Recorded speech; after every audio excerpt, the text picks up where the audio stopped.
Hi, Spanners here for Missed Apex podcast. Just a quick reaction to the Singapore qualifying session. No predictions, so hopefully this stays relevant into the week. But as ever with the Spanners only shows, it's non-canon and it's totally skippable. But please still download it and tell your friends about Missed Apex podcast. So this was interesting for me, not just because there was some interesting things happened and it was quite an exciting little session actually, but this was the first session of the weekend that I tuned into any F1. That is rare for me. I do normally try and keep on top of the practice sessions and see what's happening and to be active on social media. And just because, I love F1, I live F1 and I want to see and listen to and absorb F1. But there's a lot of Formula One now. So I have noticed that I now rarely, this season particularly, tune into FP1. I let that go by. I let that speculation build and people, you have that thing, oh, well, Aston Martin look amazing. And then you have to be, am I emotionally invested in Alonso having a good weekend finally? And then by the time you get to Saturday, like they ended up speaking to the Aston Martin boss and on the pit wall, Sky. And they're saying, oh, you look so strong. You look so strong in practice. What happened?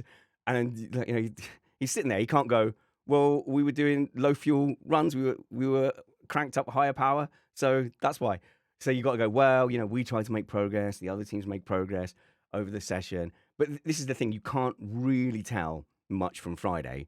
But if you're in the media, you can't just say that. So you have to kind of build these narratives, build a bit of excitement. Could this be a killer weekend? Could this be Hulkenberg for victory? Because he pops up to P1 in FP1 after 20 minutes. But I don't really blame them. But it means it's harder to it's harder to get invested. It's a lot of energy to put out over the course of a weekend when there's so many races. But yeah, strange to come in just completely raw to the qualifying. Thankfully, I have the patron chat, the patron Discord chat, patreon.com/missedapex. And I can go in there and say, well, what did I miss? I'd obviously caught bits and bobs like Leclerc just clattering into Norris in the pit lane. And that is a team error for sure. And so there's a lot of attributing of Piastri's quote, which said maybe one day these Ferraris will get mirrors. Because I think that was to Hamilton on track on a different time. I don't think that was the pit lane incident. But then again, I'm lacking some context because I didn't sit and watch practice from beginning to end. But yeah, that I don't think you can put that on Leclerc at all. The guy's holding, he's got his hand up there, he's holding, and then they say in his ear, right, off you go. And you kind of have to trust that to a certain extent. There's some pit lanes where you could go side by side, and that would be okay. But that's not on Leclerc. But God, the comments are just crazy. Like I saw so many people trying to blame Norris for that. Like that's obviously dumb. And saying, well, why didn't Norris slow down? Why was he in a hurry? No, that's not how it works. You have to wait until it's clear before you can go. Yeah, of course Norris can just go. So yeah, that was quite a useful one because you go, do you know what? I might just mute this account so if I see it on X, so I don't have to listen to them again. So yeah, there was obviously then you missed the context as well of Russell had a bit of a crash. Lawson was in the wall a couple of times, but I got caught up on all of that. And overall, I don't really feel like I missed a huge amount. So I think like practice it's not that it's boring, it's that it's take it or leave it. Like how absorbed do you want to get into the weekend and how much of it how much is your weekend free on a particular weekend to get into it? I don't need them to then make this a sprint. So if this was a sprint weekend this weekend, I'd have been, it happens to be a weekend I don't have a huge amount of time. So I would definitely have had to drop both the qualifying sessions, I think. I don't know. Anyway, onto this session itself, George Russell doing what George Russell does this season and getting the maximum out of the car. Now, there's a few reasons to be optimistic for the race tomorrow. Again, not doing predictions. I'm just trying to strategize this out if you're a George Russell fan. And if you're George Russell, what should your approach be to qualifying? I've got a feeling, and this is not doing down his lap at all. He's obviously nailed a good lap. The commitment, especially into that corner where he thumped the wall and just kept his foot in there. Oh, I'm sorry, that's my Essex coming out as well. I just went into the wall.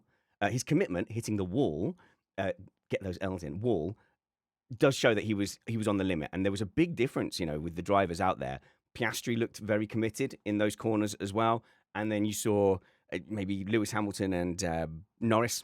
They seemed a little bit tighter on the exits of some of those corners. So definitely, I think you could definitely see a difference in driving styles and a difference in commitment. And who's to know where that correct balance lies? Because you don't want to have one of those greatest laps that never was, where you end up in the wall in the final corner. So the risk-reward balance there, it looked today like the drivers who were a bit more on the edge, who were risking it, were able to get a little bit more lap time. So definitely not doing that down. Yeah, people are saying, you're always getting at Russell. No. It's just Russell has a particular set of skills. No, he has a particular set of approaches to these kind of things. Now, I think he is going to favour track position over everything most of the time. And at Singapore, it's probably not a bad shout. So the temperatures dropped a little bit, which I think will have helped him. So, yeah, Hamilton was complaining about the temperatures and complaining about getting his tyres into the window. The temperatures dropped a little bit, so I think that was helping them protect the rears. So it was really hard for all the teams to keep in the tyre window throughout the whole lap. So it's a little bit like the old Barcelona layout. Well, I suppose the current Barcelona layout will still do the same thing, but where you've got a lot of strain on that left-hand tyre, and then by the time you get to the final sector, a lot of the teams have run out of tyres. So you can't really tell as you're watching the sector times come in. You go, oh, they had a slow, cute sector 1, but that could just be because they were saving, their tyres for the last sector. We definitely saw that here, different drivers attacking different parts of the track. But with the drop in temps, I think the rears, so that the advantage, this is what Matt told me this. One of the big advantages with McLaren is that they have the rears, so managing the rear temperatures, so keeping the rears cooler. And if the track's not hot enough, then they don't have that advantage necessarily over other teams. And if that's a particular weakness of, say, the Mercedes, then this, of course, plays into their hands. I wonder as well whether Russell will have just closed the cooling up, and that's a Russell trait, and I think that's a Mercedes trait as well, to prioritize the cooling, the performance over the cooling. And so, have they gone here? Let's do track position, because they weren't doing jumping jacks. They were obviously happy to get pole, and there's a better chance, I think, for Mercedes from pole than from not pole. So I think they've really prioritized qualifying. That's just a guess. And did I see somewhere that they had faster straight line speed? Maybe they've gone a little lower downforce as well. So that's something that they could get away with today with the temperatures dropping slightly. If they are ahead, yes, they can control the pace a little bit. They can maybe hold up people behind them as well. And you go, well, okay, can you cling on long enough to then avoid the undercut and pull off a win here? I think it's, again, not getting into predictions, but that will have been the thinking behind it, I think. So I don't expect Mercedes to be the fastest race car out there. If they are the fastest race car out there, then I'm still happy with this guess, because looking at where they've been all season, to go, do they suddenly have a dominant qualifying car and also a dominant race pace car? No. I think they're going to try and play for track position. Let's see. There's some general things here about the track. Some observations. Oh yeah, shout out to David Coulthard, who was doing the track interview, and he was going, guys, I can see that you're out here and it's hot and you all want to get away, so let me do like a 5-minute explainer on how this interview format is going to work. That was funny, and I think George Russell there was sounding quite pragmatic. Obviously, they're exhausted when it's so hot in the car. They've got the vests on, as we were talking about in the preview, or they can choose to have the vests or not. I don't think we know which drivers took the cooling vests and which drivers took the ballast. But yeah, George Russell there, he looked a little bit subdued. He was, I think, nervous about saying, yeah, I'm going to win, because he said, well, I've crashed here a few times. It's been my fault. So he knows that's probably in the back of his head a little bit. If you have stuck it in the wall in Singapore a few times, I think it's 3 in races, might be wrong. So yeah, so he was being kind of downplaying it, but I think he'll be more than happy to be starting from pole. That's the game plan. They're going to do a Mercedes 2013 at Monaco, and I think he's just got to park that bus and see what he can do. Next to him, of course, was Max Verstappen. Now, Max Verstappen being good here is big news for Red Bull. So the fact that they kind of have overcome the problems they've had in the last couple of years, that's big news. I think that means that whatever update they did was genuine. It wasn't track specific. I think they've done something. They've found something that has made them go, okay, now we can unlock some performance and move forward. So the big question was, were they just at very track-specific tracks? Was it track-specific performance? And I think the answer is probably no. They look to have just taken a step up. Obviously, the interesting thing is, what is that step up long-term in relation to the McLarens, which I'll come on to in a little bit. We have Verstappen's just really, really snippy on the podium. Obviously, they were upset on the radio, and Lambiase was saying, "Hey, it was your friend up ahead ruined your lap." Now, I haven't seen proper how it unfolded. I didn't see what Norris was doing, but there are minimum lap times, so presumably he wasn't overslowing just to get Max into his dirty air. Now, if he did, then I think there's certain drivers you would call that gamesmanship, right? I think if you had Verstappen put himself in front of Norris, say 4 seconds, 3 seconds, because he knows that the aero wash gets disrupted quite a long way back here at Singapore, I feel like they would say that's gamesmanship, that's sportsmanship, genius, always thinking. He's always thinking, is Max. And I think in reality, there's probably not that much of an effect that Lando would have had. He was miles away. He certainly wasn't impeding. By any rules, he certainly wasn't impeding in any way. I don't think Norris has got it in him to go, right, I'm going to slow down to the point that I mess with Verstappen's lap. I'll be surprised. I'm not denying if he did it, but it's something that would be out of character for Norris. And in a way, wouldn't we want that? Wouldn't we want Norris to be as competitive, as ruthless as the likes of Verstappen and Piastri? Isn't that what we want from him? Because he's sporty. I believe he's sporting, and sporting maybe even to a fault. I highly doubt he's done that on purpose. I also doubt that it's made too much of a mega difference on his lap that he would be briefly in front of him, maybe for a corner, to the extent of tenths. But hey, it's what Verstappen has focused in on, and his comments on the podium, on the top 3 interview, was just so snippy and stroppy. It's a strop. Okay, if that was Hamilton in his early mid-career when he was doing those kind of comments, to be fair, we would be rightly calling out as a stroppy comment. So to say, we will be investigating it and it will be remembered. It will be remembered. That's a threat. Is that, and we know Verstappen does threats. Allegedly, he'd said to Russell, in revenge, I'm going to put you in the wall. And then he did later hit him. And then we saw he refused to let Perez pass in Brazil for 6th place because of Monaco, because of the perceived impeding in Monaco in qualifying. So if Verstappen says, I'm going to get you, maybe he is going to get you. That is a possibility. So, yeah, really, really stroppy, very unhappy, but that's fine. That's sports.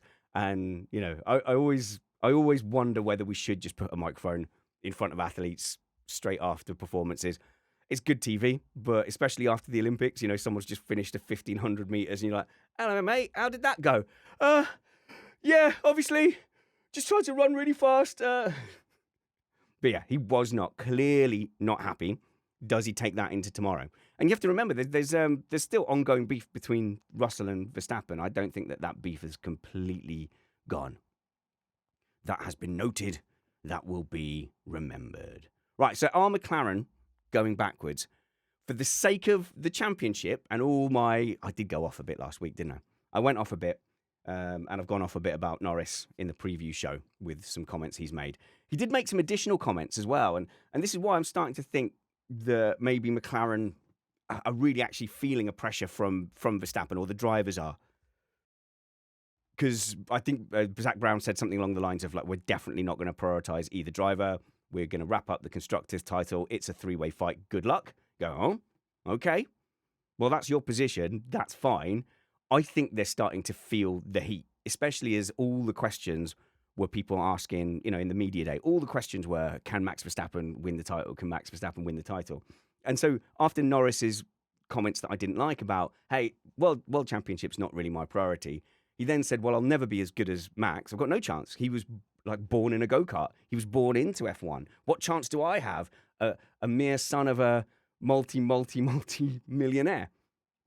I found those comments bizarre because Lando Norris is one of the most prepared drivers or junior drivers to ever come into Formula One. And he had an incredible amount of backing. His dad is worth a lot. And I believe it's commonly believed that he paid for his first year at McLaren.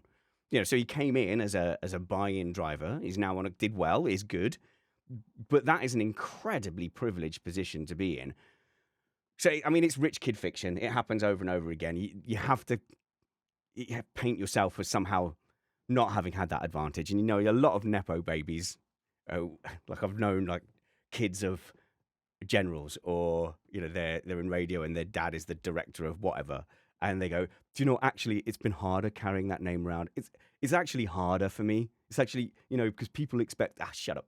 And then so for Norris to kind of paint himself as this underdog, plucky outsider, was a very silly comment for me. And I think the problem is when those rich kids make these kind of comments, they genuinely don't know how it sounds to muggles, to ordinary folk out there. So, I forgive them a little bit for that, but that's interesting that he's painting himself as an outsider.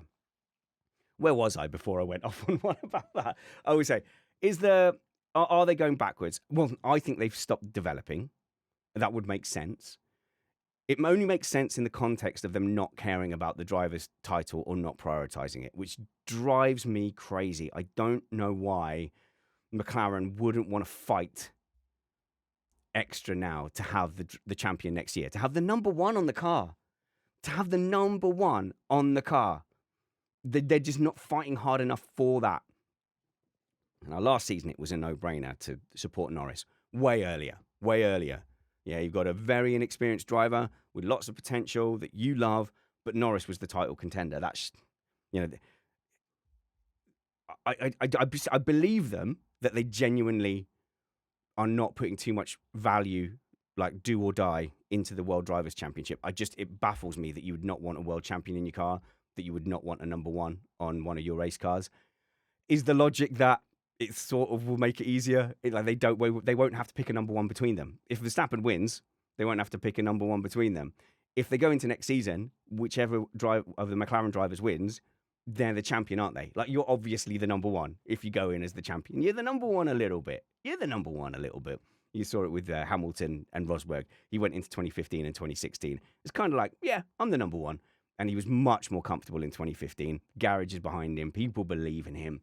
They're probably listening to him at that little bit more about setup and direction. 2016, ironically, the one he lost, that was his most. That's where there was the most gap in performance between the two of them. Yeah, but whichever one of those McLaren drivers wins the title, the team's going to gravitate towards them naturally, of course. I don't think you can help that. But yeah, it is strange to me that McLaren are kind of volunteering to let Verstappen back into the battle, because they could just develop just a little bit more, just to make sure they stayed ahead for a little bit longer. But yeah, it looks like once the constructors is wrapped up, Very, very, very, very odd. Obviously, the other thing, if you're a Piastri fan, is you say, well, we supported Lando. Why can't Lando support us now? It's only fair. And I think if you had a team which correctly valued the driver's title, I might be making that argument. Like, forget about, that I've been pro-Lando, anti-Piastri or whatever. My general philosophy would be, you get to this point in the season, and actually you go, well, maybe one more race. Piastri stretches his lead over this weekend, and you go, yeah, that's it. You're the number two driver now. You're supporting. Do everything you can to help him win the title. So, yeah, odd one. But that's McLaren's philosophy, and they do a lot of good stuff, and there seems to be a lot of good stuff there, and there's a lot of good atmosphere or whatever. But yeah, it baffles me. Oscar Piastri is spunky on the radio. Oh, he was unlucky, wasn't he, in Q1? Yeah, so a driver got out of his way because he was, I guess, on a slower lap or finishing a lap. Piastri starting his lap. Jumps out of the way because there's a lot of runoff in turn 1 and 2. The marshals throw out a yellow flag. He has to abandon that lap. Really unlucky, but also, like, unless they've specifically briefed the marshals on this, look out, are they moving out the way, or is it an incident? I think you have to put the yellow flag out. So unless they've been specifically briefed to look out for that and he's done it anyway, I don't think you can blame the marshal for that. But how come we haven't seen that more? Why haven't we seen that happen more often? But I guess the cars generally not just dive off track. I suppose they tend to just pull offline. So maybe you might have to have a rule now where saying you can't dive out of the way to get out of the way of a car. So, but you can't have a caveat where you say, well, Piastri, go and do your lap, and then later on say, oh yeah, but I knew it was because of that car. So, yeah, unlucky. Yeah, you might have to bring in a rule and say you can't just jump out of the way. So, is it track specific? I think yes.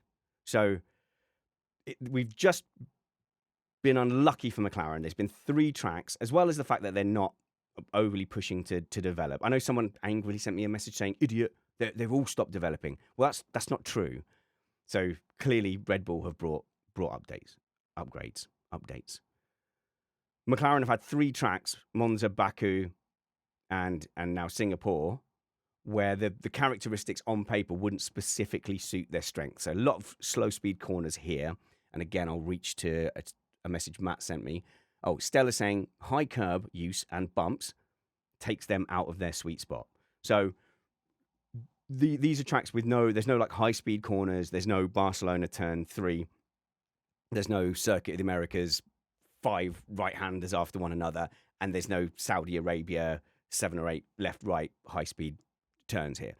So yes, once we get into Circuit of the Americas, Mexico, even Brazil, I guess, yeah, there's some high-speed corners there. Then I think we'll see a truer reflection of whether or not the upgrades have matched up and whether Red Bull truly are alongside McLaren. So at the moment, we're a little bit like McLaren on the outside of a bend on a relay race, on a 400-meter relay. And so, yeah, it looks like they're behind, but once we get to the turn, things might start to look a little bit better. Opposite, isn't it? They're on the inside, so it looks like they're behind. So let's see, yeah. Ferrari are looking like the 4th fastest. They're looking like the clear 4th fastest at the moment. And there was panic for Leclerc in Q2. And I just have to say, as a Hamilton fan, that makes a lovely change. Sorry if you were panicking, but so often it has been Hamilton struggling to get out of Q2 and not making it out of Q2, that actually it was nice for once to see it on the other side of the garage and go, oh, Hamilton comfortably in. But in Q1, there was an issue in Q1, which ultimately I think might have cost him a place. So he was unable to go on new tyres in Q3. And we knew that from Q1. So they wasted a set in Q1. Uncharacteristically for Hamilton in Q1 of late, he actually looked pretty comfortable. And then you had the yellow flag with Gasly that interrupted a lot of people's laps. So he was even more comfortable. And the fastest lap overall, I think, was Russell in that session, who did actually lift a little bit for the yellow. But yeah, the track evolution, I think, was the thing that was scaring them into putting on another new set of softs. So you had old, new. Then they looked at the timings, they looked at the track evolution, and they blinked. And they wasted a set of tyres. Now, as it turns out, with hindsight, they did not need that extra set of tyres. However, last week I was having a go and going, oh my God, don't risk that. Yeah, there's no point saving a set of tyres for Q3. Do you remember? Do you remember how angry I was? There's no point saving a set of tyres for Q3 if you're not in Q3, idiots. And then this week, like, why are you wasting a set? Why are you wasting a set in Q1? Get into Q2. So this time it was the wrong call. So it was the wrong call last week because they should have gotten through to Q3. And it was the wrong call this week because they were safe. But yeah, if it had gone badly, we would definitely be sitting here going, oh my God, Ferrari idiots. Just use the new set of softs now. So that's a shame. I don't think that's cost them a lot in the end. But like I say, they are clearly the 4th fastest car. And they were quite a long way off as well from qualifying. On a track-dependent car, you go, have they prioritised race pace? Is that what they've done? Are they struggling with overall performance because of the plank? So like, are they just genuinely 4th? Did they look good in race pace? I don't know because I wasn't monitoring that. But yeah, here I think getting stuck behind a slow car. So if you've got, say, the Mercedes have prioritised quali pace and you're just sat behind Antonelli for the whole first stint, then you might look at your qualifying and go, should we have prioritised performance? At the moment, though, the simplest explanation is that Ferrari are just the 4th fastest car in this situation. So yeah, a couple of little bits and bobs. Like I said, I don't want these to be really long and drawn out. I just want to share my thoughts because I write it down, I make all the notes, and then by the time we get to the race, I never say anything. I never say anything about qualifying because other stuff has happened. So Gasly ruined a few laps with his failure, so that's more sadness for Alpine. More sadness as well because Colapinto was out in Q1 as well, and it's sad. It's sad watching those guys because Colapinto came in with big fanfare. He's put it in the wall a few times, but Gasly is a driver that I'm a fan of, and just not getting to see him do anything. We know he's good, and we've just kind of watched him just plummet and drop slowly down the grid from the top. He had the top car and then dropped down the grid, and now he's nowhere. And unless there's some miracle plan where Alpine are going to rocket up the grid in 2026 with a Mercedes engine, it makes me sad. And I do wonder with some weekends, like, how demoralizing it must be. The theory was they were tanking the season to get more wind tunnel time. Even if you could do that, I think I would not do that because it's just too demoralizing to see them down there. Aston Martin, yeah, I mentioned them earlier. Why are you down the field after good practice? And clearly they're just one of the teams that probably runs a little high and runs a bit of low fuel on a Friday. I don't think there's anything wrong with that. I think Red Bull, stated, they're going to start doing that. They're going to start attacking the Fridays. And I think Ferrari do as well at the moment because they have to test. Oh, no. I think Ferrari might go the other way. So I think they'll have to test race fuel to see if it's bottoming out. But also, I guess they have to do high engine mode and low fuel qualifying mode to see if at the end of the straights, the extra downforce, the extra vertical load at the end of the straights is fouling the plank at the bottom. But yeah, Lance Stroll's comment was strange, going, "Oh, it always goes bad." That was so weird. That was a weird comment. "Oh, it always goes bad." Well, it looked like he made a mistake. So yeah, it goes bad if you make mistakes. That was a very strange comment. Very strange. Williams disappointing, which is good in a way, even though I'm a Williams fan. It's good because I get a break from my wrong predictions about Williams preseason. I get a little bit of time off from people going, "See." So yeah, all right. I made the prediction. It felt like a good prediction at the time. I think I would have made it again based on the same information, especially with Vowles made it sound like he was just throwing in the towel for this season. And Hadjar solidly ahead of Lawson as well, who struggled and who I'm told had a couple of incidents there in the practice sessions. So yeah, go Hadjar for tomorrow. So looking forward to the race tomorrow. The grid is, I think, a little bit out of order. Haven't checked the weather forecast, but hey, I'll settle in. I'll turn the volume up and I'll just enjoy it, the spectacle under the lights. And this season just keeps throwing something up. So there's no way Verstappen is going to cruise in 2 with Piastri behind him and Norris behind him. One of those three is going to have a bad. One of those three is going to have a Singapore. Singapore is going to bite one of the title contenders and all the maths will change. So until we see you next, work hard, be kind, and have fun. This was Missed Apex podcast qualifying non-canon review that you don't have to listen to, but if you made it all the way here, hi, tell your friends to listen to Missed Apex podcast. That is our number one way that we grow. We do not have a big advertising budget. We have you, and please tell 18 friends. Fine, 2. I'll settle for 2. Tell 2 friends. And patreon.com/Missed Apex.